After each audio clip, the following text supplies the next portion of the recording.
famed author Clive Cussler. The hero, Dirk Pitt. Dirk says he can handle it. I'm willing to go to the president. Who's Dirk Pitt? He sounds like a pain in the ass. You have been looking for an excuse to unload on me ever since you met him. Then I was crazy about him because I was stupid.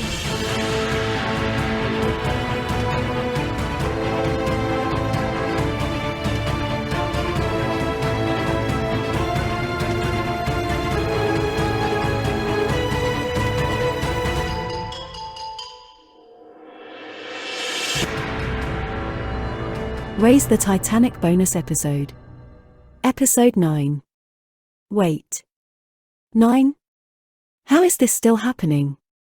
They made a movie. Fine. Whatever. That is crazy. You saw the Titanic movie? Raise the Titanic? Yes. Twice. Yes, I watched it twice. And you're still married. I have notes. None of them are nice. But this is... We're doing the movie or the Vixen 03? We're doing the movie. This is the bonus episode. Yeah. Oh, okay. It'll be a lot more informal on our part, and my wife has notes to guide us through this, and we're just going to make fun of how different it is from the book. Okay. More or less. I am really trying to figure out what some of my notes mean, though. That's okay. You wrote them while drunk.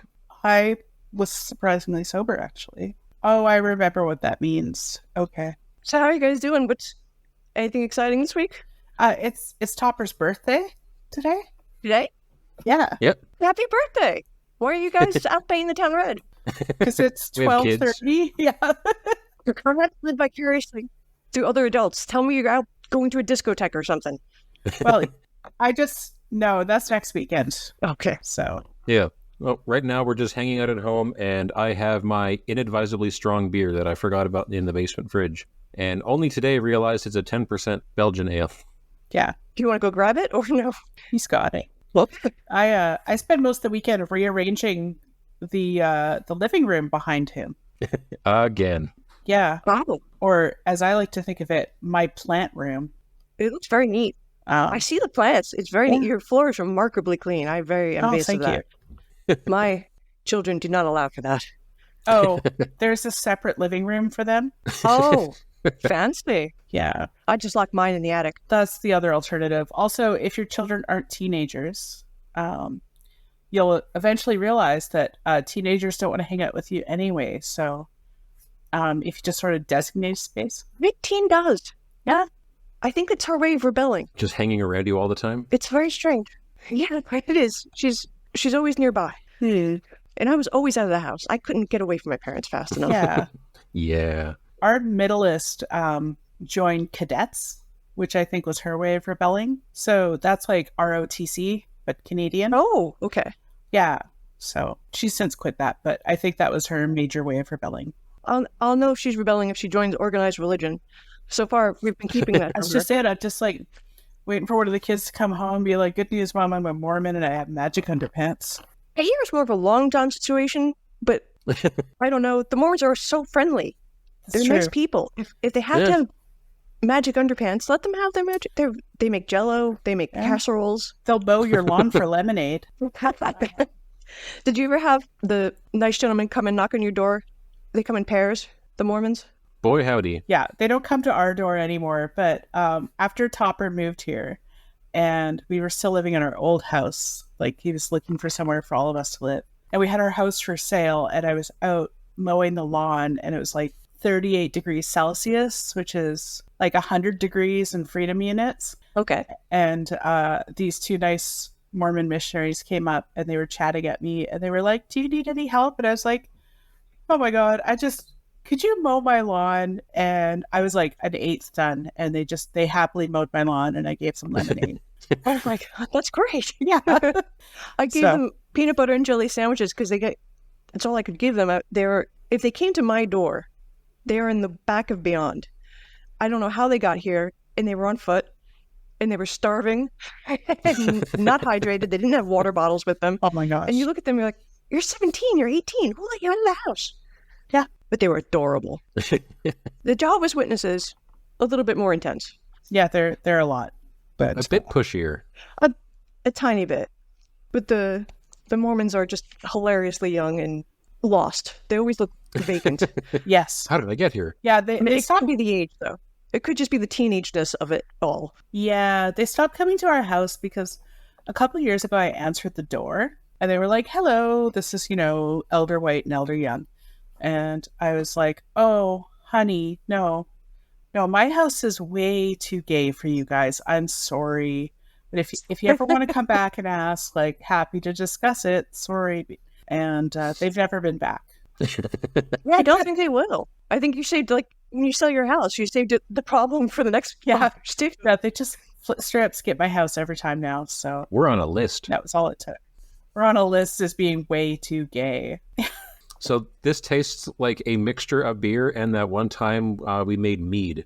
Ooh. Because there's no head on it. It's very carbonated. That's the weirdest looking chihuahua I've ever seen, I gotta say. Very good. This is not the draw. This is the new guy. Hi, new He's guy. just crazy.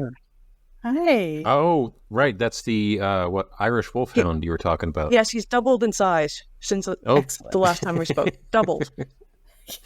He's afraid of That's everything, about right. That sounds right. but he's very sweet. Yes. Now, I was prepared for Vixen 03 and not the movie, so this is going to be flying by the seat of our pants. That's okay. That's what we're gonna do. I've taken baffling notes, and you guys can just let me know. All right. You want to start? I don't know if you want to start with Oh, I intros. cannot. There are scenes that I want your take on. Yeah, I need to discuss this. Technically, it's your turn to do the intro. But wouldn't it be Stephanie's turn because she's never had one? Yes, but as per the rule of all podcast spouses, she has never heard our podcast and doesn't know what the intro is. Yeah, I intentionally didn't listen to your podcast, and also I hate Clive Cussler, just so you know. He's kind of a one-trick pony. It's amazing. He's got a gift. Sometimes he can get lost in descriptions and be very poetic, and other times it's just like, it's a Ram 24 engine with this engine and that. It gets lost in the... I think I tried to read one of his books one time when we were camping, and I got... Oh my God, you guys camp? Oh, yeah. Weirdos. Yeah. They make hotels, you know. Oh, yeah. Yeah, but there's no trees in them. Yeah. Trees, campfire. I don't know if he's told you, but I'm a fan of trees. Okay. I like trees too. A really big fan of trees. She's the forestry weirdo. My house is made of them. Yeah, I'm a science hippie by trade. So, Okay. Yeah, I spend a lot of my day thinking about trees. Oh, that is good. But I can always explain that as part of my intro, that how much I hate podcasts. So, yeah, I got about 30 or 40 pages in, threw the book across the campsite, and never read it again. So. At least you didn't throw it in the fire. Well, you know. Book burnings end badly, even if it's Clive Cussler. Yes. You know, it's a precedent you don't want to set. Exactly. The carbon footprint. But yes, this is Cussler Hustlers. I am your co-host, Nancy, with other co-host Topper over there. Hello. And our special guest today. Hi, I'm Steph. I'm Topper's ex-girlfriend. Her favorite joke. That's... Oh, I usually go with I'm the first wife. Yeah, I do that too. I say, this is Topper. I married him once. We're still married. I just like to keep my options open. Okay. Well, I am just relieved you're not being held captive like I've mentioned before. It's a person I've connected with on Reddit, and some of those men keep ladies in basements, like chained up and stuff. So send me a sign if you're in distress. Otherwise, It was an awkward first few episodes. We were still trying to work out. Gotcha. Oh yeah, I thought like I saw him. I was like, if this is a Nazi thing, Oh yeah, no, it's just it's like first thing I said. Like, if this is a Nazi, whatever.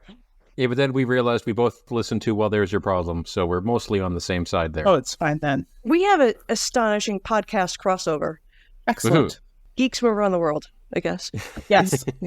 So this is going to be our first bonus episode. I'm not sure if there's going to be any other bonus episodes. 8 or 9 books down, we're going to get to Sahara, which is the movie with Matthew McConaughey. Is that the one with The Rock? No. Oh my God, that would have been before Scorpion, so that would have been like pre-famous Rock. Yeah. That would have been like early Fame Rock. No, that's the one with Matthew McConaughey and Steve Zahn, and I think that's all the names I know. And it was a very fun movie. It's a very stupid movie. It is a fun movie. And Matthew McConaughey, before he was famous, was on the first episode of Unsolved Mysteries. And it's hilarious because it's about a boy that goes missing. Nice. And he's the boy that goes missing, but his shirt's always off. The 18-year-old Matthew McConaughey in every scene he's in, office setting, in the woods, whatever, no shirt. Oh no, this hot boy has gone missing. That's incredible. We must find this unusually sexy lad. And I was like, he did that to the ladies. So I'm just picturing like 10-year-old Matthew McConaughey before his voice has changed, being like, all right, all right, all right. Like taking his shirt off. And the director's like, oh my God, not again. No, he was legal. He was legal. He was Oh, 18. okay. He was playing a missing teenage boy. Oh, okay. That's not nearly as hilarious as like skinny little like 10-year-old Matthew McConaughey. God, I'd be on the list. I'd be on the wrong list. I assumed he was a teenager, but now my comments sound extra creepy in hindsight. About being a pedophile. The adrenochrome is not going to help you. No. But I look so young. There's nothing in the basement of that pizza parlor. Well, I don't know why I'm looking in there. I don't have any notes on this movie. So, No, like I said, we're just going to wing it. This is more freeform. Today we are covering the Raise the Titanic movie from 1980, I think. production quality had to be amazing. Yes. Was it via camcorder, or was this a whole enterprise? Oh, you haven't watched the movie at all? Okay. Oh, I thought okay. I slipped out of this news. Well, actually, this works because I've read the book, done all the editing, and seen the movie. You've only read the book. She's only seen the movie. This is going to be very confusing and chaotic. Yes. Do we want to start with my general impressions of the movie? Yes. Oh, yes. Okay. It was terrible. Don't hold back. Yeah. It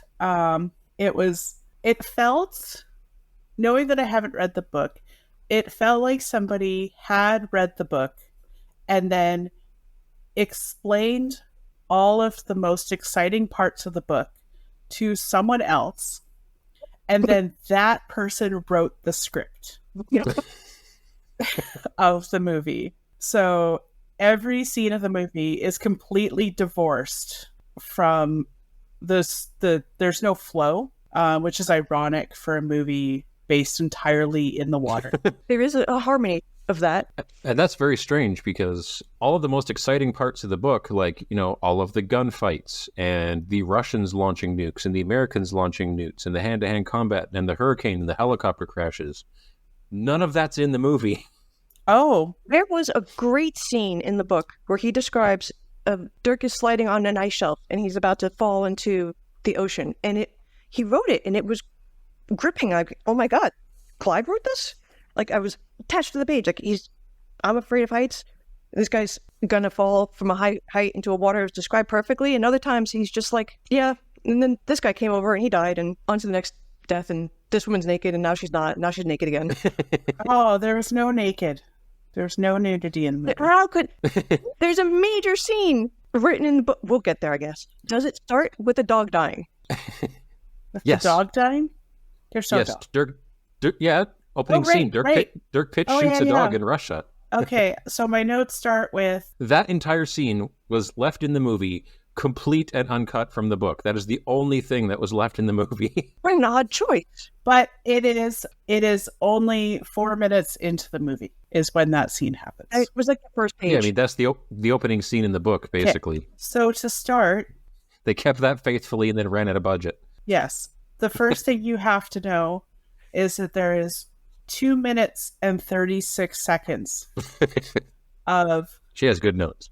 Stills of the Titanic with grandiose score behind it. Nothing else. No credits. Was it uplifting? Was it soaring? Yeah, I guess.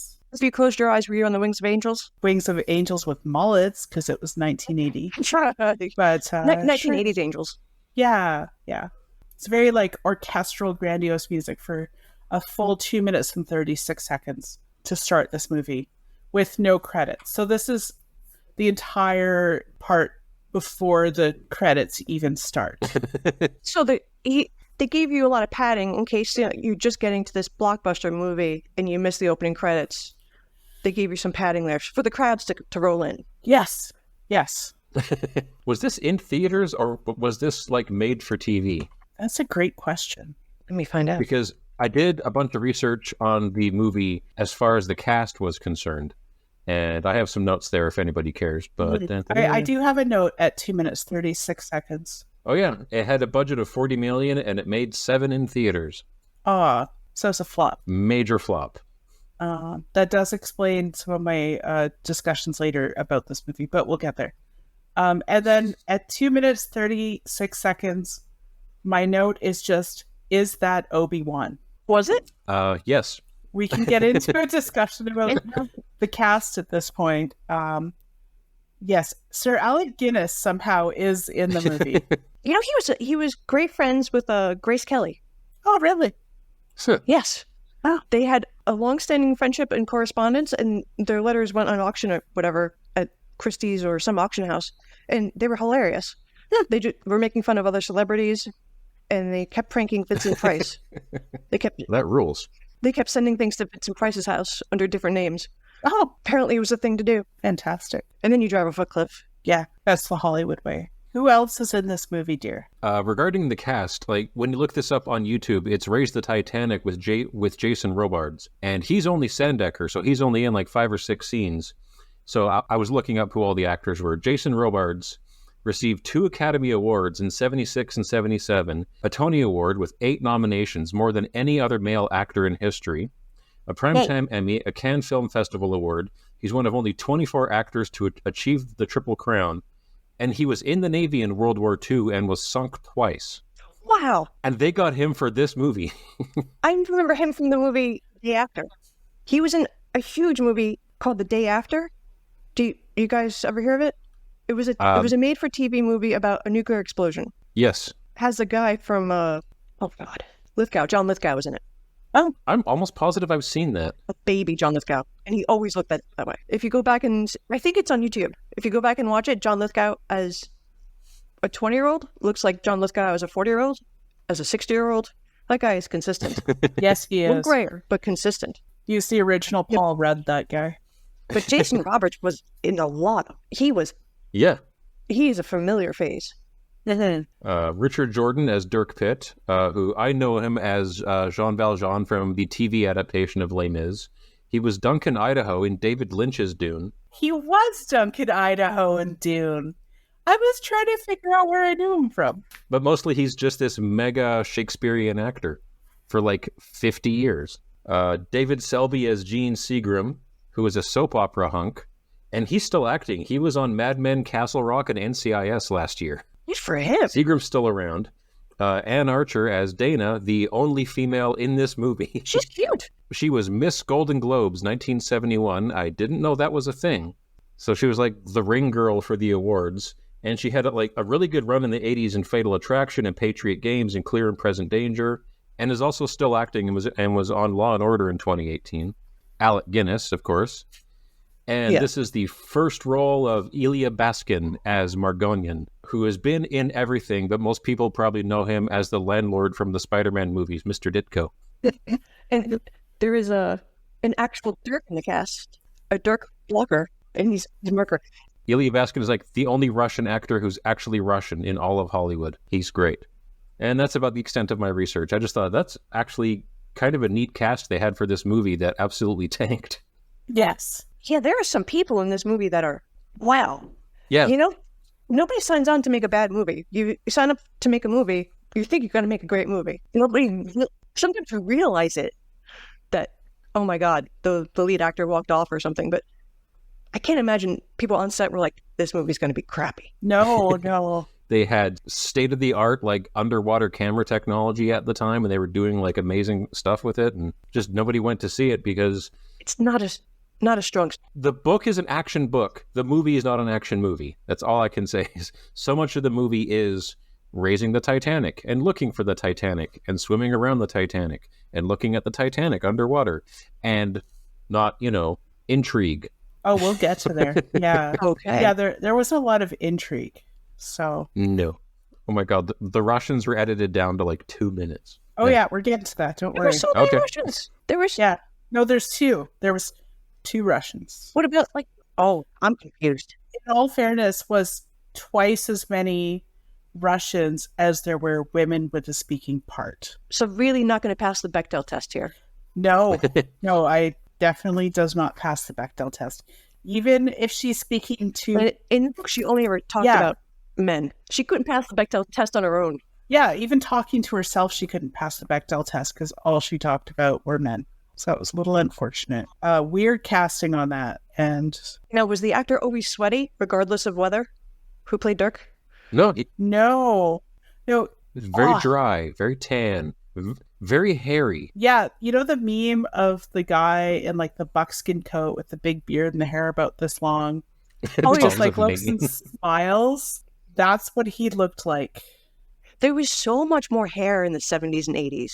There was. It just seemed to be like feathered, voluminous. Yes. Yes. And he wore a suit in every scene. Oh yeah, suit every scene.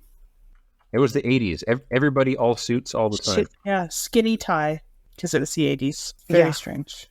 I sent you a picture that doesn't quite capture how hairy he was in this movie. I think his beard changed size like 3 times over the course of filming. Yeah, it must have been a really long film. He had a much bigger beard at one point. That is not. Is Oh. that not Dirk Pitt? That is not a Dirk Pitt character. I don't know what Dirk Pitt looks like, but not that. Yeah. That looks like a used car salesman. Yes. What's it going to take to get you in this sunken boat? He looks like the guy in that picture. He looks like the guy, the first person to die in Die Hard. Like, Yeah. listen. Oh So- my God, he looks like Ellis. His name? What a pull. Hey, John boy. Ellis, listen to me very carefully. John. Shut up, Ellis. Just shut your mouth. He doesn't even come on until 8 minutes in, because my note for 8 minutes is, "Oh, is this Dirk? It must be. This is a triumphant close-up." Was there thunder and lightning? Was he in the silhouette? Well, no, we can go back to how the movie opens, I guess. So after our 2 minutes and 38 seconds of triumphant, grandiose music, One dead dog down.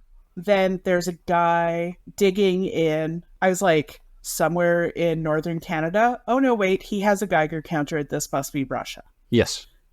That's do the math, Steph. Do the math. Of course. Yes. And then I said, wow, Siberia looks a lot like Sequoia National Park.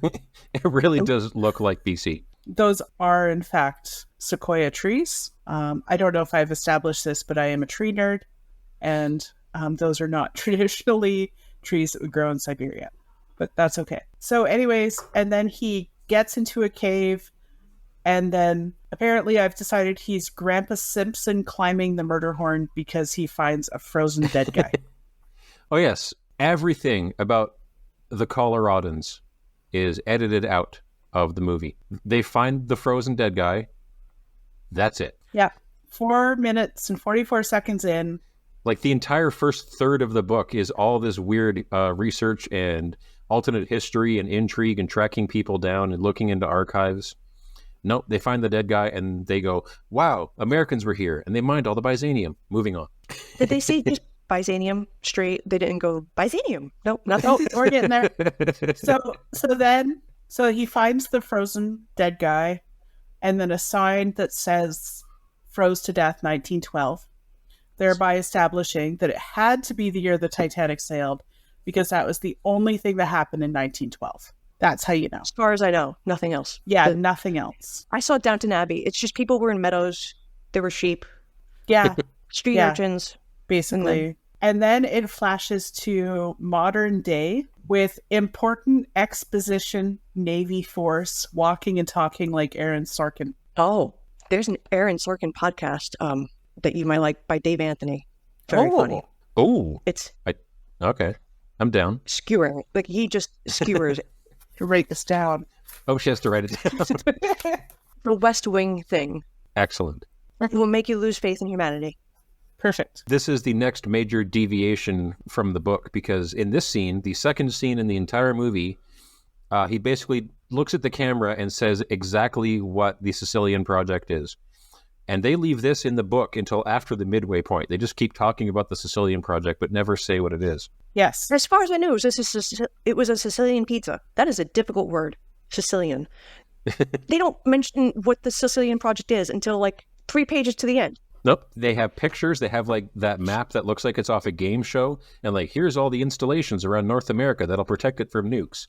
And on that map, they also have one in Alaska and one in Hawaii. So they did. Yeah, I was going to say, not North America, only you know, Oh, right. Only the United States. Fuck Canada. only the America that counts. Yeah, like fuck Canada, because they have it like 7 of them surrounding Alaska, and then all of these ones like around the border, and then like Canada is just kind of there. And apparently it was easier to protect the entire coast of Alaska than it was to just extend this down the coast of British Columbia, even though that was probably a shorter distance. That does go with the uniquely United States ethos of don't give anything away for free. Somebody might enjoy it.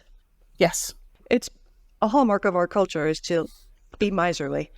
But in Canada, when I was a child in New York, I had a second grade teacher who was like, the Canadians, we were learning about the Revolutionary War and George Washington and Paul Revere and all of that. And she was like, the Canadians are practically British. They never had a revolution. So I guess some people, and that would have been in the 80s when she said that, some people were very wary of the Canadians. Maybe they thought you guys were too European touching. Oh, too multicultural. I am a European toucher. You know, we burned down your White House, right? Only once. If you go to Washington, its buildings clean and nice. Bring a pack of matches, and we'll burn the White House twice. And we use the metric system. I have a lot of fun adding sound bites. Excellent. Yes. So fuck Canada. That was in the air at the time. People from at least my area of the world were like, they're not fully, they didn't revolt against the English.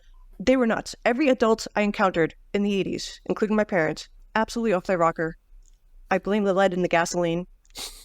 Nobody was normal. Yeah. I feel... I'm not saying they were right. I'm just saying that's what they were saying.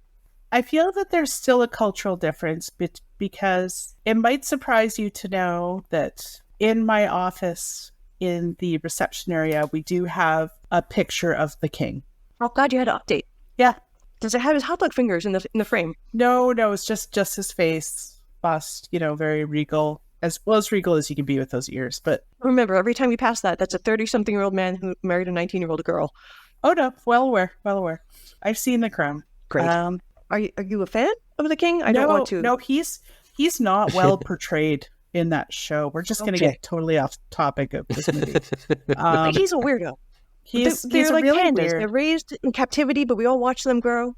Yeah. So they're very strange. It's very strange because in the series, he's just really portrayed as whiny. I want to be king. Like he's just whiny about everything. He's whiny about Diana, and he's whiny about being the prince, and he's whiny about having to travel and everything. And it's a little wild to me that somehow this unauthorized but like clearly kind of authorized series that portrays everyone else in a fairly good light just makes him come off as the whiniest baby who ever babied.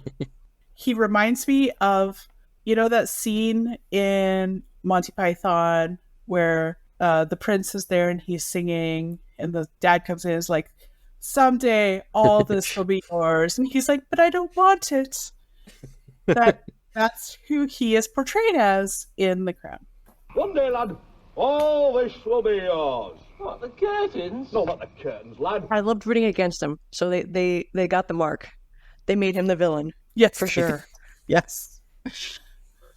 Or the fool or the jester. Exactly. I'm sorry to have meandered. Let's walk back to this movie. Okay, let's go back because we're only 5 minutes into this movie. I was going to say we're 35 minutes into a record. We're 5 minutes into the movie. This is untenable. That's going to be one of those. Well, there's your problems where it's 3.5 hours. They never have that guest on. I'm not editing a 3.5 hour. I'm going to die. So I've called them the important exposition Navy force. And then at 6:55, they're like, but we need Byzanium. And then the guy goes, Byzanium? And the other guy goes, Byzanium. And they say Byzanium. And it's like, well, this is obviously the most important bunch of adamantium that they need to pull this thing off. The success of our project is dependent upon our locating a specific mineral, Byzanium. Byzanium? Dirk Pitt books or Clive Cussler books, looking at the plots for the next several books we're looking at, they're all about MacGuffins. I mean, we had zirconium was real, but we had that in book 2. Book 3 was about Byzanium. Book 4, there is a book where they also need a super mineral to build like some sort of orbital weapon. There's always something that they have to get for the good of America. It goes with consumerism. You always need something that you don't have. Yeah. But he always invents something new. Yeah. That's why I said adamantium, which, by the way, is what the claws are made out of. Wolverine. Yeah, and Bat Boy. Yeah, for Iceberg, it was all the hunt for zirconium, but that's because the probe ran on Saltinium-13, the element that they invented. And the next book is called Night Probe, which just evokes like, oh, you thought you were abducted by aliens? It was a funny uncle. That's Look into those memories. That's what that title says to me. The title says somebody was on Sally Jesse Raphael. Night Probe is where the Dirk Pitt universe really deviates from real life. So just to give one tiny plot point from Night Probe, is one of my favorite things in the world. One of the plot points for Night Probe is that America actually owns Canada. Oh dear God, I'm embarrassed. And at the end of that book, they become the United States of Canada. And for every Dirk Pitt book after that, the United States includes Canada. Oh, that's it's a very of the time way of thinking. Yes. I don't remember anything else from that book, but I know that they end up owning Canada because of some legal loophole. Everything about the United States in the 80s is relentlessly embarrassing. All the adults were on cocaine and uncut lead from the gasoline. They were all hairy. I had a teacher tell me Arkansas and Arkansas were 2 different states. Oh, goodness. Oh, dear. Everything about the 80s was embarrassing. So we have Harry Dirk always wearing a suit. A war suit. Harry in Dirk. the book. Yeah. 8 minutes in, we get to this scene where the guy, I think it was Grandpa Simpson from earlier, who had gotten into the cave but didn't freeze to death. That's Copeland. Okay. Well, he doesn't get a name in the movie. Yeah, that's true. He's running from a Russian guy with a Mastiff, and then he gets shot in the leg, I think. And then the Mastiff attacks him, and then a mysterious figure comes out in a parka and shoots him, or shoots the dog, and then shoots the Russian, and then carries this guy to safety. Did he have a silencer? It was a silenced machine gun. Yeah, it was this like little tiny machine gun. Yeah. As a Canadian, I'm not good at guns, but it was quite small, and I know it's not about the size of your gun; it's what you do with it. It's about the stage you are. If it's Fisher Price, Yeah, or Leapfrog is for the older kids. Yeah. It was black and didn't have the orange bit on the end, so that's the Okay, clear marker of the real gun. I actually have one note from this scene. I don't know if anybody on set actually thought of this, but all 3 of them, so Copeland, Pitt, and the Russian, have the exact same snowshoes. The exact same brand, the exact same... They're gold with blue straps on them. They're all wearing the exact same snowshoes, which they almost have bought. Snowshoes. Which they almost have bought at the exact same store. Yeah, the Costco snowshoes. There's not a lot of effort put into costume for this film. They didn't think you were going to look at the shoes. Plus, they were shooting it with a potato, probably. I was really bored, okay? There's nothing else to look at. Just something else to look at. Did Dirk come off as... What was your impression of the actor? Was he dashing? No, like I said, I don't know if we were recording when I said this, but he looked like the meme guy with the beard and the hair and the buckskin coat. Just a Jeremiah Johnson type. Just some dude. I was like, well, he's kind of underwhelming for being this fantastic hero that apparently all the women love. He is he's squinty and smug. They faint at his feet. No, I was not feeling faint. He must not have been close enough to you to drop something in your drink. He was no Tom Hiddleston, is all I'm saying. As far as acting in this movie goes, I want to say Seagram was actually pretty good. Yeah, Seagram was good. Jason Robards looked like he didn't know why he was there. Yeah. He was actually... Jason Robards was excellent at playing Jason Robards. He gives exposition. He looks really serious at the camera. Yes. And then turns and walks away seriously. Nobody turns and walks away as seriously as he does. No. Because every time he turns and walks away, everyone's like, "Oh no, this is serious." He has gravitas. And a very precise mustache. Not like a Nazi way, but definitely a mustache that is best described as precise. Precise? Like fireman precise? Yes. Okay. Yes. Then you have Very- Italian pizzeria precise. No, not Italian pizzeria. I have an evil plan. Snidely Whiplash, but definitely like fire chief precise. Okay. Yeah, got a little bit of a suit strainer. I'm sending another picture, and he definitely looks like he's a police chief in this movie. Is really the vibe he gives off. Is somebody who's 2 days from retirement and doesn't have time for this shit. God damn it, Dirk. Oh yeah, You're a loose cannon. So after Dirk saves the nameless Grandpa Simpson character from the murder horn, then we get into several minutes of exposition Russians, which are the two Russians in the film talking as old Russian explains to young Russian, because they don't have names, that the Americans are planning something called the Sicilian Project. And does the young Russian play chess? Which, of course, he does because he's Russian. And the Sicilian, there's a thing called the Sicilian Defense in chess. See, that part actually is from the book, and I think they left that part more or less in. The movie does have Margonian and Prevlov, although, sorry, the cat's eating my arm right now. But in the book, Prevlov, who is the old Russian, in the book, he is the sexy Russian Dirk Pitt, because he's like, he drives, the Italian car, drinks French champagne, has a Japanese kimono, and is sleeping with an American. Well, they didn't have a budget for the movie. And he's just old, bald, fat guy in the movie. Yeah, they didn't have a budget in the movie for fancy cars or women. So there's that. We had one woman. So, okay. Let me get a look at this guy. Yeah. That's Prevlov? Dear Lord. Yeah, real downgrade. He looks like a Russian bureaucrat. I pictured him as like the first James Bond guy, like the one who was a Magnum PI. I don't think in the 80s they were allowed to show the Russians as like suave, sexy, competent Russians. Yeah. Because you have Ilya Baskin, who is just like tall and gangly and big eyes and big ears. Awkward as hell. He's got like frizzy hair, and he's just like this like gangly guy who's like at that stage of life where 20-year-old very tall guys are, where they don't quite know how to control any of their limbs. Well, they're like puppies. Yeah, they're like puppies, and he's got this crazy like frizzy hair, and then the other guy who just looks like middle management. Yeah. Then this guy looks like a potato in a suit. He's not supposed to be Prevlov. Yeah.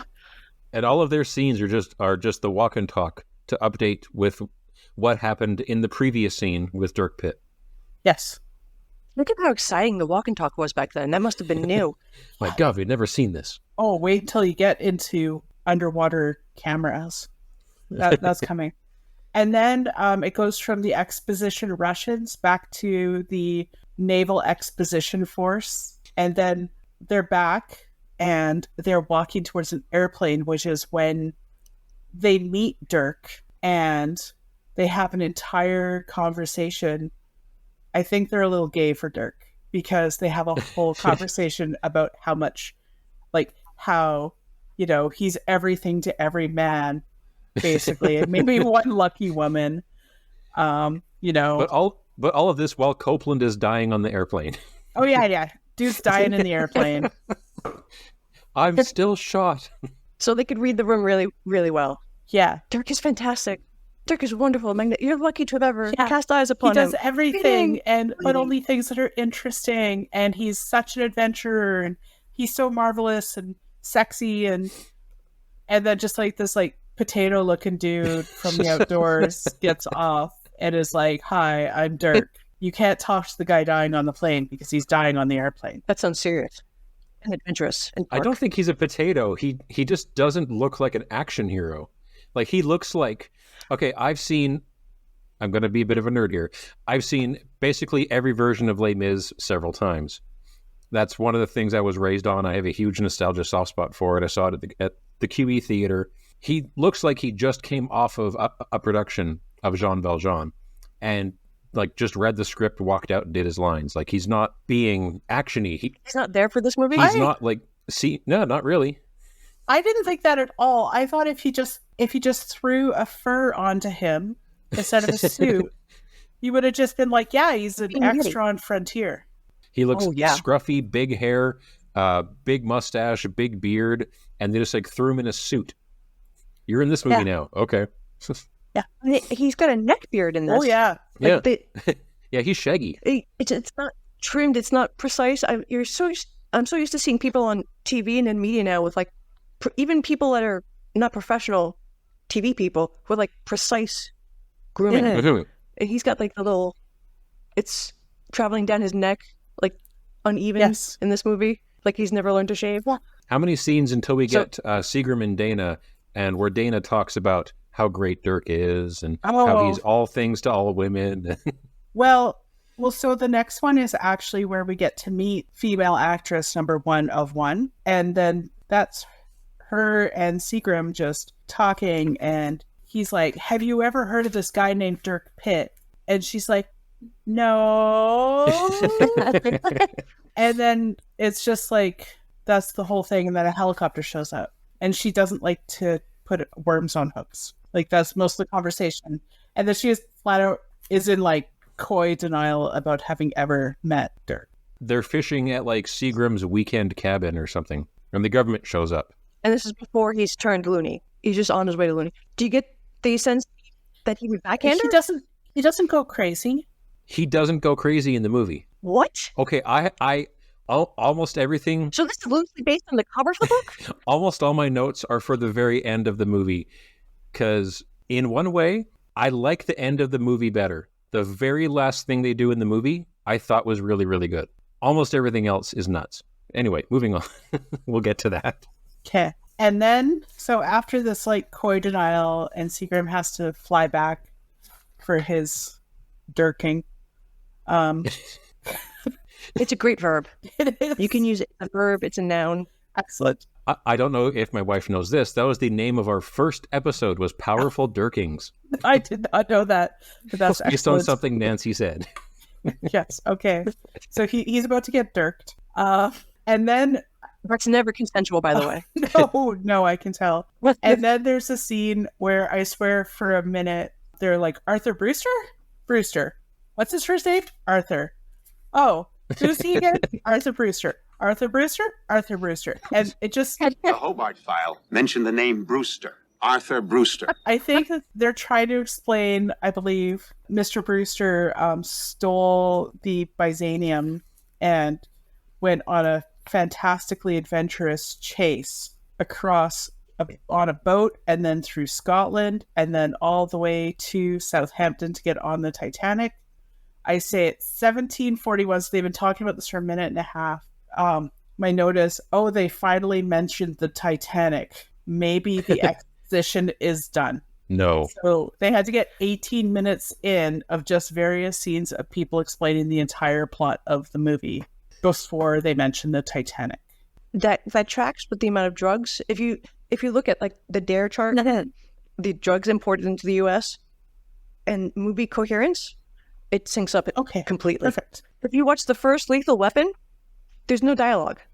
You're like, I remember seeing this as a kid, but it just made sense. You watch it as an adult, you're like, is this a music video?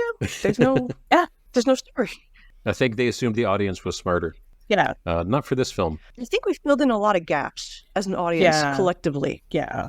So then they discuss the Titanic for a while, Mm-hmm. and then they realize that there is one surviving person from the Titanic who lives in England. And then they go back to Dana, who confesses, so they just then break it up. Dana confesses that she did know Dirk, and she's clearly in lust with him. In the book, her marriage was on the rocks, so it was given a literary like kind of pass because she was already divorced in her head. Oh. Mm-hmm. So whatever she does with Dirk he's not sinning or acting callously because she's already like pre-divorced. Oh no, it sounds like they were involved several years before. There's no mention of like a marriage or anything. Yeah, like Seagram and Dana in this are like dating. Yeah. They're not. Oh. Yeah. Okay. So this is loosely based off a photocopy of the cover of the book. Yes. Yes. At this point in the book, the president has already hit on Dana while at a soiree, and the president is there with his sex worker girlfriend. No budget for soirees. Nope. Sorry. Or presidents. Or presidents. There's no president in this movie. Yeah, so that's a little Shameful. conversation between... It's just one hallway. They keep going back and forth talking. Yeah. They can't even afford like the White House. It's like there is a house that is white that they keep walking and talking in front of with a guard, but it's not like, you know, the capital W White House. Man, the things you can get away with pre-Google. Oh, yeah. Also in the movie, I'm not sure what Dana's job is, because she works at a desk, and there's like a bunch of other women at other desks. At one point, she screams, "I'm a journalist. That's what I do." That's how you know she's a journalist. Wow, I zoned out on that part. Yeah, Okay. yeah, Topper. Oh, do you not hear women? Right, because later on, skipping ahead slightly, later on, she's the one who spills what the Sicilian Project is, and they announce it on the 6 o'clock news. Every detail. The most secret thing that's ever been a secret of the American military, and Dana's just like, well, you mentioned it when I was around. Oh, no, the Russians leaked it to her, and then she claims that she doesn't even know what Seagram does, so how is she supposed to know that that was his project? Okay, that scene was kind of confusing. I thought she got it from Seagram. Well, yeah, maybe it was the Russians. She spilled it to the Russians, because then the Russians had another walk into... We're getting ahead of ourselves, but it's fine. There's no plot between here and there. We'll get back to Alec Guinness. But the Russians are like, well, we're just going to spill the beans, spill everything. And then she just reports it verbatim from the Russians without any fact checking. Oh, if no sources. And then it's on the 6 o'clock news. We're looking for Byzanium, which is at the bottom of the ocean. We'll keep you posted after this. Like, it's just like weird 80s ultra serious newscaster. So my theory is on that, and we'll get to it, is that the preceding minutes of the film were so boring that the newscaster had to break in and remind you what movie you were watching. That's the magic of editing.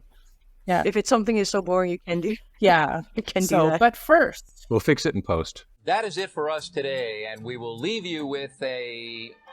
I can't do it. We'll do it live. Okay. We'll do it live. Fuck it. Do it live. I'll write it, and we'll do it live. First, we have to get to a scene with Obi-Wan. And this is so much longer than the scene in the book. Almost the entire scene in the book happens off screen. It is 11 minutes long, this scene. They're like, we have Alec Guinness. Let's ring him for all we can. Yeah, like, I would just like to remind you that whole scene up to meeting Dirk, which felt unending with all the Byzanium and explained the Sicilian Project and everything, that was 6.5 minutes into the movie. And then you have this 11-minute long scene with Alec Guinness where they're walking around. They clearly had to blow a bunch of budget by flying a crew to England. And then they go to a pub, and then there's a lot of more exposition where he talks about how the Titanic was a one-of-a-kind ship, which is not true. There were 3. They all sank.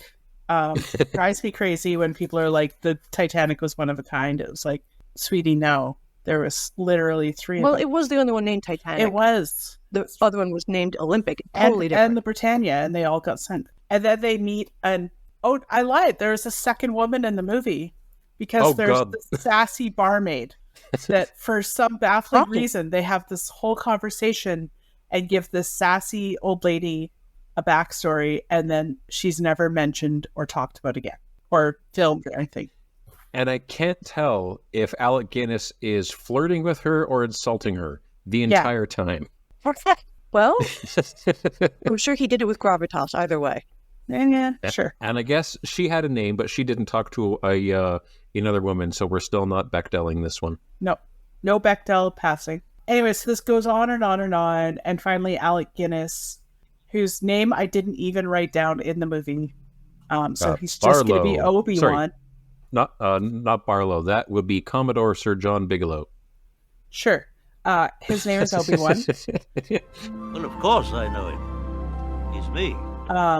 Hands Dirk the flag from the Titanic that for some reason, despite not having been at all significant on the boat, he has in his pub that I think he owns. Mm-hmm. Anywho, So they do that, and then there's more triumphant music, and presumably Dirk is back in the States. And now they're looking for the Titanic in subs that can only go to 8,000 feet. Inadequate subs. Yes.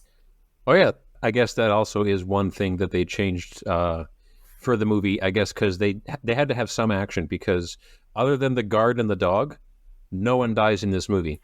That's not true. There's nothing exciting. I know, except for upcoming this submarine, because they had to write in an entire submarine disaster. Yeah. So then they're looking. They've got a map, very important, discussing where to look for the Titanic. And then one of the subs goes too deep, and a billionaire death subs itself. Yes. Yeah. They just implode. In what is the most exciting scene in this entire movie. It's true. It is. It's actually tense. They look terrified, and it freaking implodes. And the other two subs have very long shots of their crews looking terrified. Yeah. That's actually kind of upsetting. Sorry, I'm evacuating a dog from the room. Oh, so get out. That's fine. So now Rex came in. My cat heard you. My husband just picked up one dog off the bed. The other dog jumped on the bed. Now they thought he got them both out. So yes. So the sub implodes. Did they show like the debris? Oh yeah. Of the yeah. People being squished out. Well, they didn't do that. First, it leaked for like a really long time, and the guy was like ineffectively like putting his hands out, like trying to stick his finger in the dike style. And then they're like, we're in trouble. And then they lost contact, and then it just kind of like boomed. And then they like sent a whole bunch of debris up.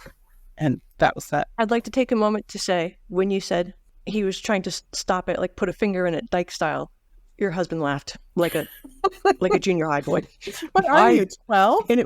I specifically did not giggle. I just thought it was funny that they were trying to stop a leak at 12,000 feet with their bare hands, because that is the kind of water pressure that cuts through steel. Yes. So he would have gone, I'll stop the leak, and he has no fingers now. Yeah. If that had actually happened. That's what I was laughing at. But fine, make fun of the dike, whatever. So, yeah. It is. Science wasn't big for us back then. We didn't know about like water pressure. Yeah, well, we're gonna get to that. Plumbing wasn't invented yet. With the next scene is that they're looking in the wrong spot, so then they shift the whole production. So that's like a discussion. It's kind of a really long discussion. And then they have the subs looping around again. And speaking of science not being a thing, I assume this is from the book, but they find a coronet with one of the subs, and that's how they know they're in the right spot. Yes, that is. And that they make it shiny, and like it hasn't even been dented. Metal doesn't tarnish underwater. Well, that is also from the book. Like they have this whole thing about how, because they find this coronet, and when they restore it, it's completely intact. And that's their excuse. Like when it's down that low, it's so cold and there's so little oxygen that the metal survived intact. So that's how they can write off the Titanic being basically intact as well. It's in the freezer for preservation. Okay, sure, but it wasn't even covered in sediment or dented. In the book, there's 2 whole chapters where they take the coronet to this guy who works at the Smithsonian, and then he orders, and I'm not kidding, a gallon of wine and an extra large back bacon pizza while he restores this. And then he shows up the next day with a hangover to present this coronet to the president. Oh, yeah, that was glossed over. All gone. They skipped over that. So like in the movie, they pick the coronet up out of the mud and then immediately transition to this perfect coronet and Sandecker. And they're like, my God, it's from the Titanic. How do you feel having missed that scene with a drunken man restoring it overnight? Do you feel robbed? A little. He was rumpled. It would have made a lot more sense. He read that. I bet the filmmakers were mostly upset because our listeners would know that my tally for this book, we got to 8 sexy secretaries, and there are none in the movie. Every man orders something from a sexy secretary at some point in the book. Or a sexy waitress. I think there was bonus points for the sexy waitress, because at one point the sexy waitress bends over, and Donner, who's not in the movie, Donner was edited out, because it all throughout the book, it's Seagram and Donner. Like the reindeer? Yeah. They're the two guys in charge of the Sicilian project, and they're off doing different things, doing research. Donner tracks down somebody while they're doing research on the Coloradans, which were the miners. And he's out for lunch with some guy. And at some point, the waitress bends over and shows her underwear. And either Donner or the other guy is like, I wish I could have that for Christmas. And there's this whole scene of them just objectifying this waitress. Not in the movie. Weird. Just editing out all the important stuff. That they should have put in the movie. Remember, like, Revenge of the Nerds? That's all the movies were. That movie aged so well. The weird science with the underwear on the head? Like, yeah. Yeah. Ladies in Underwear was a staple of the 80s and 90s. Revenge of the Nerds and Weird Science were the movies that we rented constantly as children in the early 80s. Over and over and over. And our parents were fine with it. That does sound like something that you and your best friend, from everything I know about you two as 10-year-olds, would have done. No. That was me and Erica. Oh, Jesus Christ. Renting it at home to watch with our parents. I thought... we thought those movies were hilarious. I thought that just seemed like a you and Tyler thing. No. This was this was family movie night. Can we get Revenge of the Nerds again? I think okay. All we had was homoerotic icon Top Gun. So, whoa, that was weird. Yeah, that scene, that volleyball scene. Yeah, was so volleyball. I couldn't help but have feelings after that. Confusing feelings. Really confusing. Like it is like a gender bending kind of like. Yeah, that's what I mean. Like, this is me, but I appreciate it. Like, yeah. It's just boys being boys. Just it was like looking at a brochure that for a cruise you can never go on. Yeah, I get it. Yeah, but the pictures were nice. I understand. That does make a lot of sense.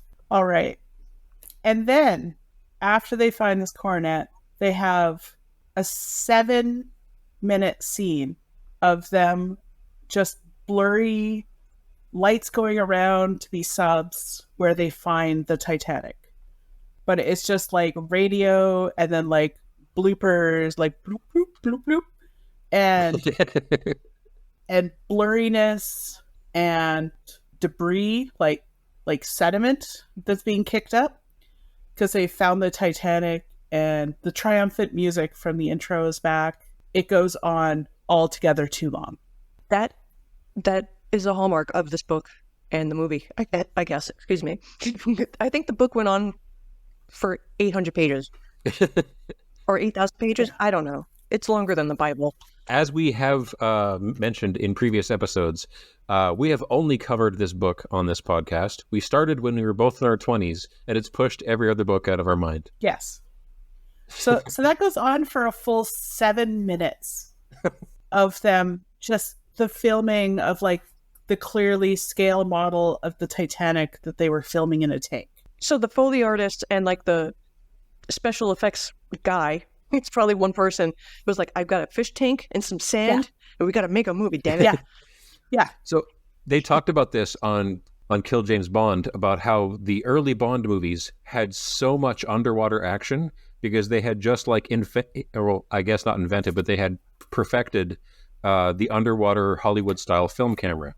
So all these James Bond movies would have these incredibly long, tedious underwater scuba fight scenes and chase sequences that would go on forever. And every movie was just super excited to play with this new underwater technology, despite the fact that it was boring as fuck.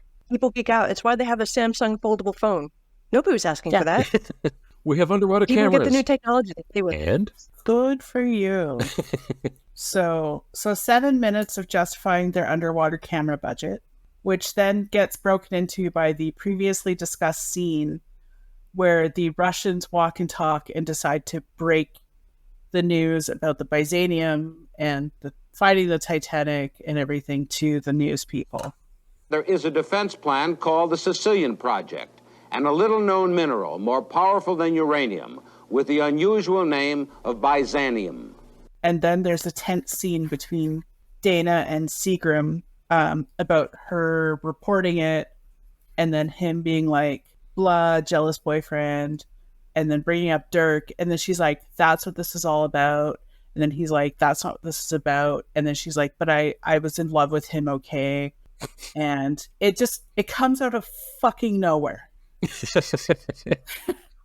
We have to remind you that Dirk's hot. Well, she met him. Yeah, they just have this gigantic fight in the middle of a newsroom because she's apparently a journalist, and you can tell because she just has massive stacks of paper on her desk.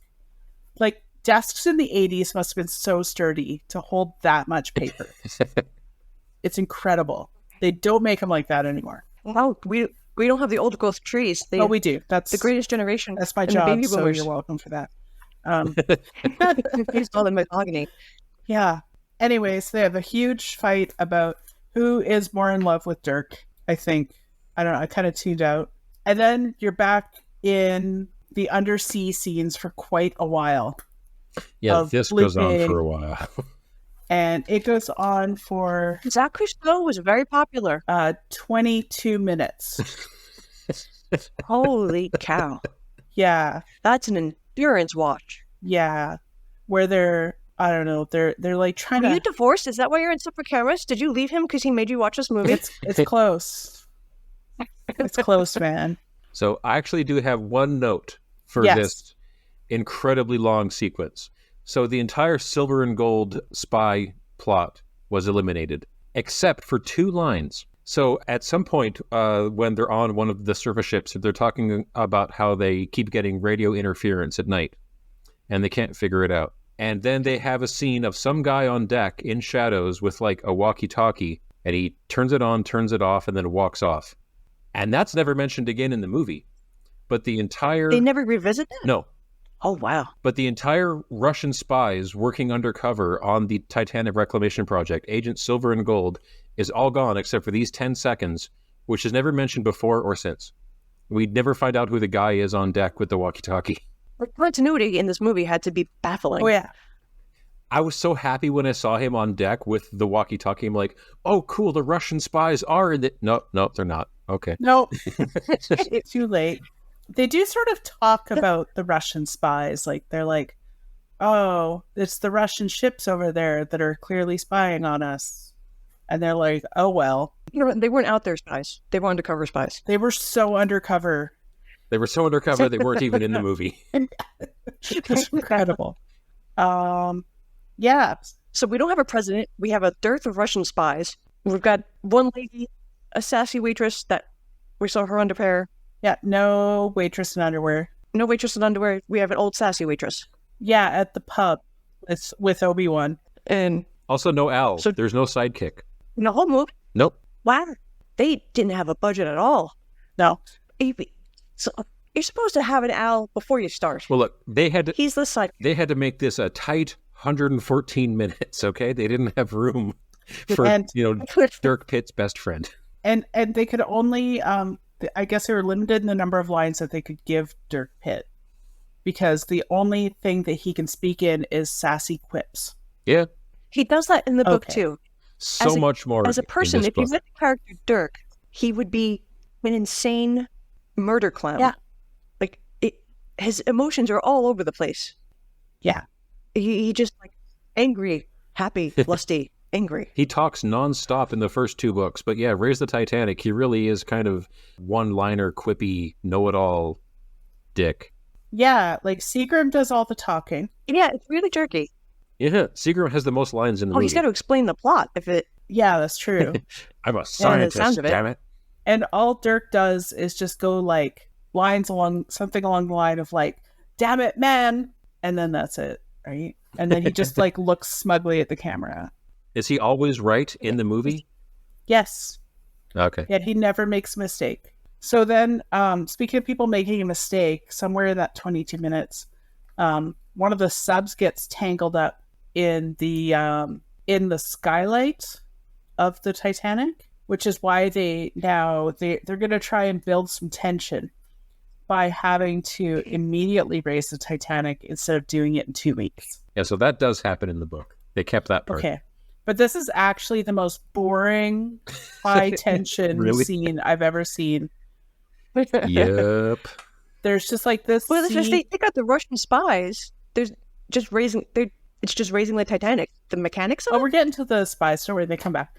Anyway, so it's just this scene of like people like calmly loading explosives into cylinders, and then like them setting off all the charges to rock the Titanic. So, one thing. Yeah. So in the book, they do all the stuff where they patch the Titanic, all the holes in it with wet steel. They patch all the holes, all the windows, all the doors with wet steel.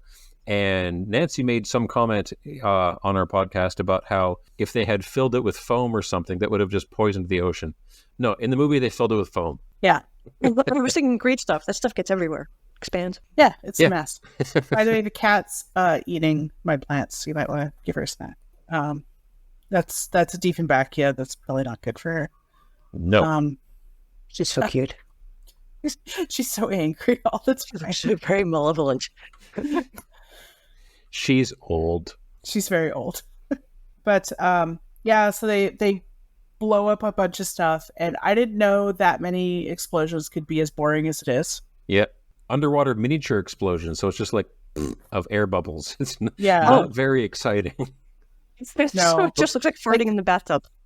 But they show it 20 times in a row because they show every explosive charge. But they just got like the little like bubbler for the aquarium that they're filming it in. And they're just like bubbling this Titanic and like kicking up all the sediment.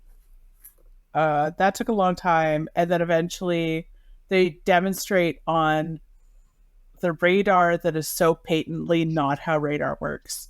That the Titanic the Titanic's starting to come up. Was it labeled like Titanic? Was on the sonar, was it like a distinct shape? Because they used to do that, like outline. Like Scooby-Doo style. It was an outline of the boat, but like a perfect outline, but like on the edge outline and on the top. Yeah, like an etch-a-sketch. So it's like Spaceballs then. And then an etch-a-sketch of it slightly higher. Anyway, it was great. Not really. No, you sound like you were in there. You were gripped. Oh yeah, I'm gripped right now. Yeah, you're selling. And then it's another 4-minute scene of that same triumphant Titanic theme music that they had at the beginning. As it like comes up through the water and all the water sheds off and it just goes off. Did it look majestic? Look dirty. Okay. At least that's kind of accurate. Yeah. And then Dirk's walking on it, which surprises me. That was an entire chapter in the book. And my note says, was there no PPE in the 80s? It was not. Okay. Safety third. Yeah. This Titanic is a death trap. Nobody has... I knew a guy who would weld without welding goggles. Yeah. Nobody has a hard hat. Nobody has high-vis. And they're all like in dark gray colors on this dark gray dirty ship. And then also, there is a shocking amount of glazing intact on the ship, which just doesn't feel like something that would have remained intact as it sunk to the bottom of the ocean. Like glazing, you mean like the paint? Like windows, yeah. Oh, okay. Yeah, that seems like it might shatter with pressure or something. Yeah. Be dirty. In the book, it was supposed to smell like low tide when he went up there. Oh yeah, because it was chock full of silt and rotting fish and stuff. And we'll get to your favorite, and slimy and slippery. Your favorite scene about that. Oh God! Which I should point out happens at no point in this movie because is that scene in the movie? At no point happens in the movie because the only time Dana and Dirk are in the same scene is when they cross on the street near the beginning. Yeah, and she's like, "Oh gosh, you're pretty," and she's like, "I know," and then that's it. That's like That's all it takes. Just passing. He's Sir Passerby. What? I think once we're done Steph's rundown, we will sort of get through the major differences that happen with the movie because I feel like there's a few to cover. Yeah, and then along with the music, I'm almost done my notes here. He then raises the flag that Obi-Wan gave him, and my question is, how is the flagpole rope still intact? Quiet, you. And then the Russian old guy lands on the ship in his helicopter and reveals the entire Russian plot. Yeah. In a monologue. In the movie, Prevlov just like shows up and he's like, "The boat is ours." And they're like, "No, it's not." And he's like, "Okay." And then leaves. And then he leaves. He's like, "Now I'm leaving the Titanic for no reason." That's good. He lives? Yeah. Yeah. He lives in the book too, but there's like he doesn't go so easily. Yeah. He's got goons with him. Well, okay. And then they tow it, and then they keep talking about a storm that never shows up because the sky is beautiful and blue, and they tow it into They couldn't afford a New York. hurricane. Yeah, they couldn't afford a hurricane. They tow it in under blue skies to New York. Everyone is excited. There's like triumphant music. Then they go to open the hold where the Byzanium is, and it's full of rocks, and the dead guy, who is, we're just going to call it back to 1609, Arthur Brewster, Arthur Brewster, is super dead. But not like a bloated underwater for 60 years dead. Like a... Well, he was in a safe. I guess. It's He like was the still only juicy. part. It's like, they obviously should have built the subs out of whatever that hold was built out of. Because there was no water infiltration. And also all of the boxes that were full of Byzanium were upright and not knocked over at all. That's... Well, look, that would have Come been on, set design people. The boat Yeah. just sank straight down, and it rose straight There up. was no and there jostling. no turbulence. There was no... And then they're like, oh, we got to wrap this movie. So then they, then Seagram and Dirk realize that it's buried in a graveyard in England. So they fly back to film a scene in England. They think about digging it up. They're going to get so much cancer from standing in this graveyard because they got like the Geiger counter out and it's going batshit. Then they're like, nah, let's not dig it up. And then it's just that schmaltzy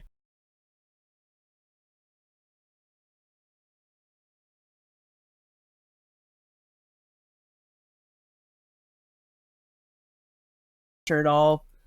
No, that part I kind of liked because they shoehorned in a whole scene, and Jason Robards finally gets a chance to act his ass off.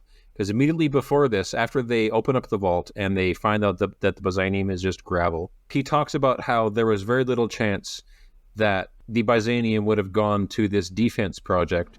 I'm just saying that somewhere in the world, in some think tank, right now, they're figuring out a way to build a Byzanium bomb. If somebody was going to make a Byzanium bomb, I wanted it to be us.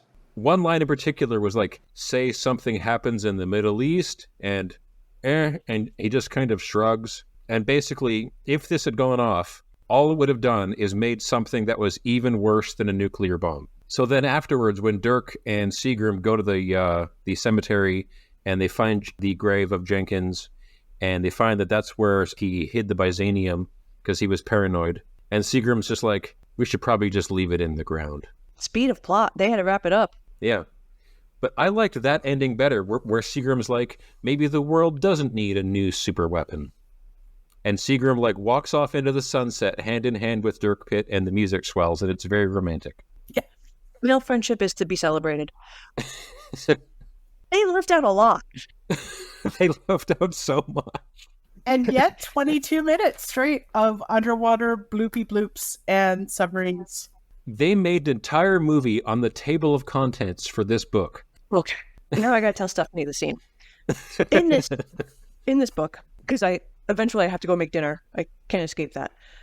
Oh, it's like 5 o'clock book, there. Shit. Dana is on the Titanic because Russians. Not important. She had a head injury. She's on the Titanic. She's in love with Dirk.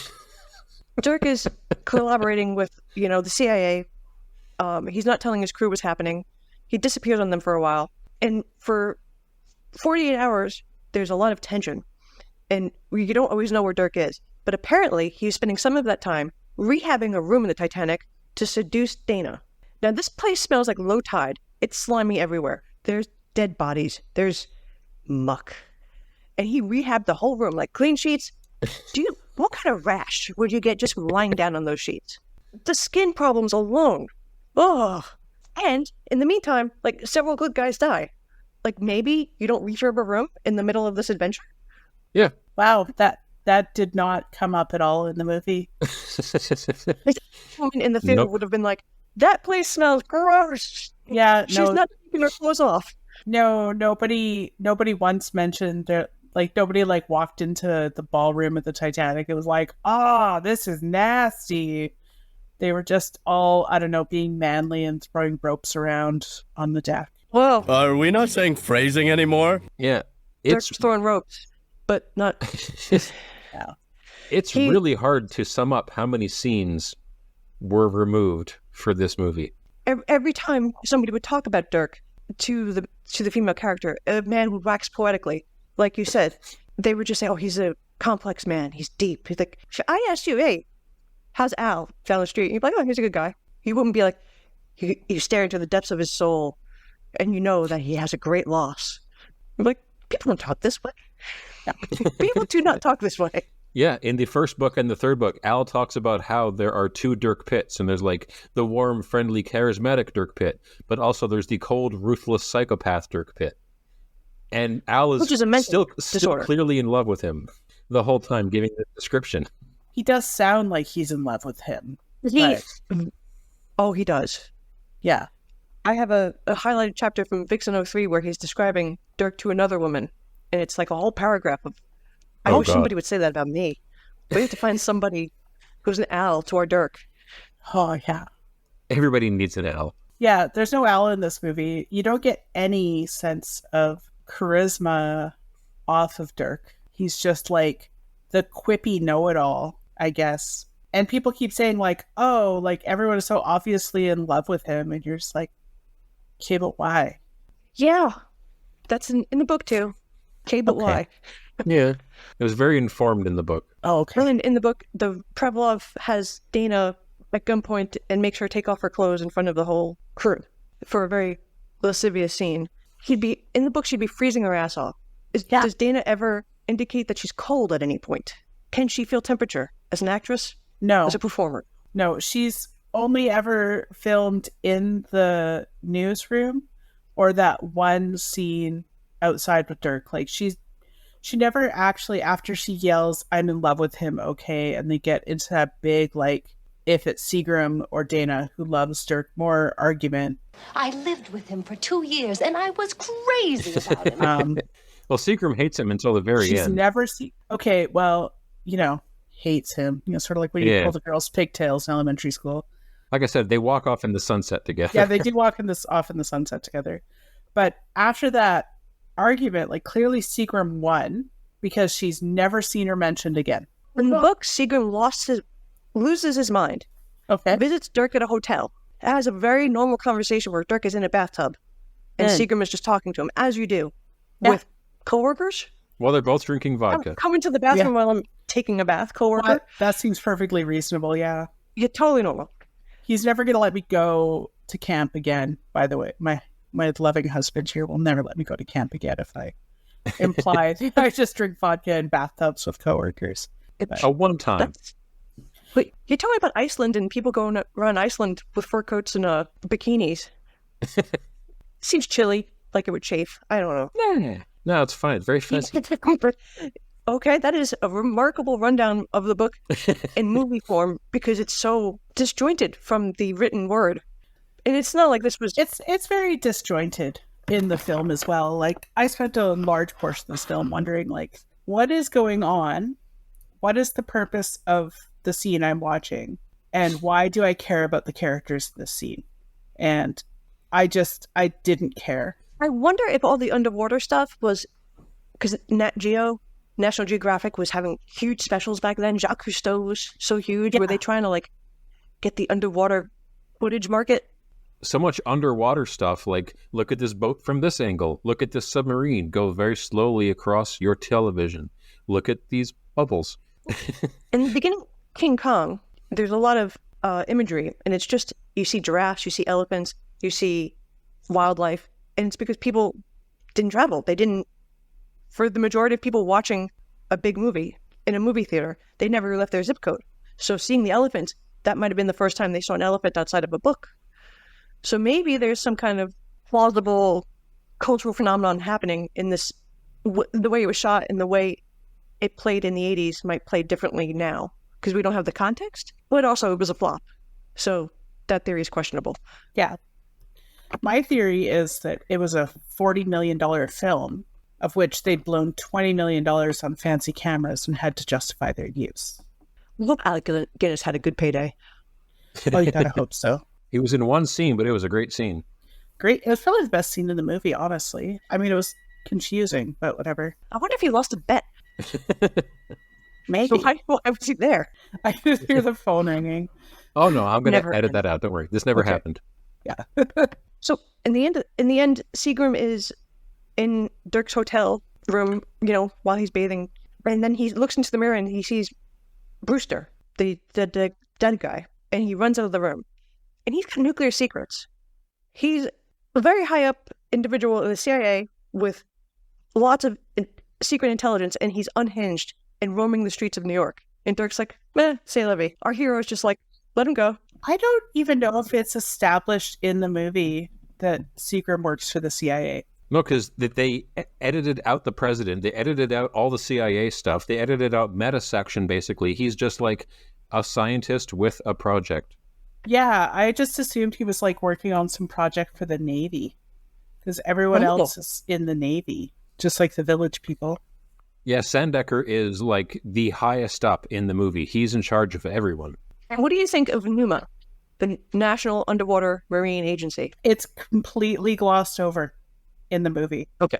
So I only know about this from talking to you, but I knew that was like a Cussler thing. And so the only indication of NUMA in the movie is just that the fancy subs, the highly experimental subs, have NUMA painted on them. Oh, Ooh. That's I didn't even notice that. At least the art guy, their one art guy, I presume, was also the sound engineer. Sounds like they ran out of money. Yes. Had attention to detail. My dog is going, hey, you want to be for dinner? Knock it off. All right, we should wrap this up, I guess. This was fun. I'm sorry. Yeah. I thought we were doing Vixen 3, so I came unprepared. I'm sorry about that. And all the audio problems. That's okay. I think it's actually much funnier that you have not seen the movie and I was trying to explain it to you. You haven't seen the movie. You haven't read the book. You're both just, I'm watching you in these two screens, just looking aghast at the other person. I've also, Fucking thank you for what? having me on your podcast, that I've also never listened to your podcast. So there's that. I have told my friends to listen. Well, you have to understand, I spent like half an hour going over. I drove Topper up a wall. He's like, we can't keep talking about this. We can't. I was like, that room would have smelled terrible.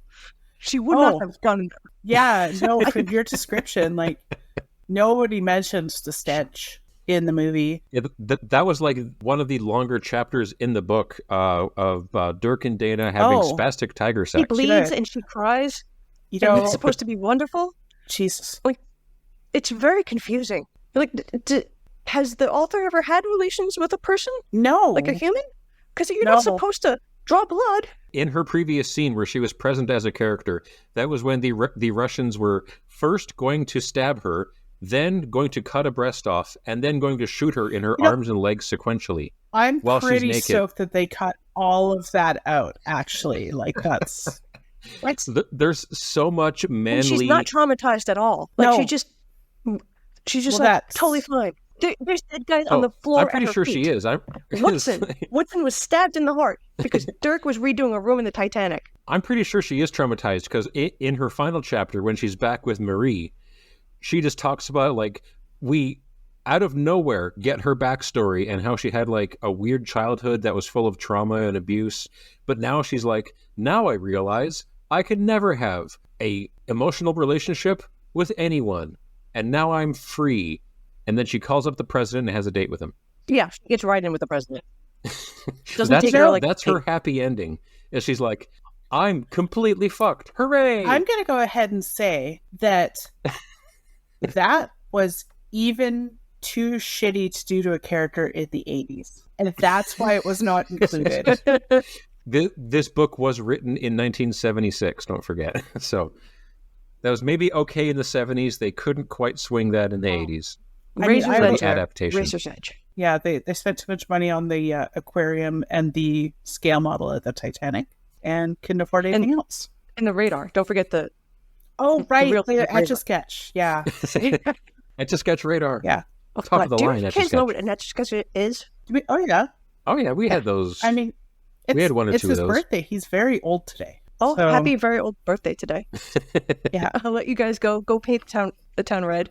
And I'm going to go see if my kids know what an Etch-a-Sketch is, because I don't think they did. Yeah, I don't think mine do. We had one when they were little, though. All right.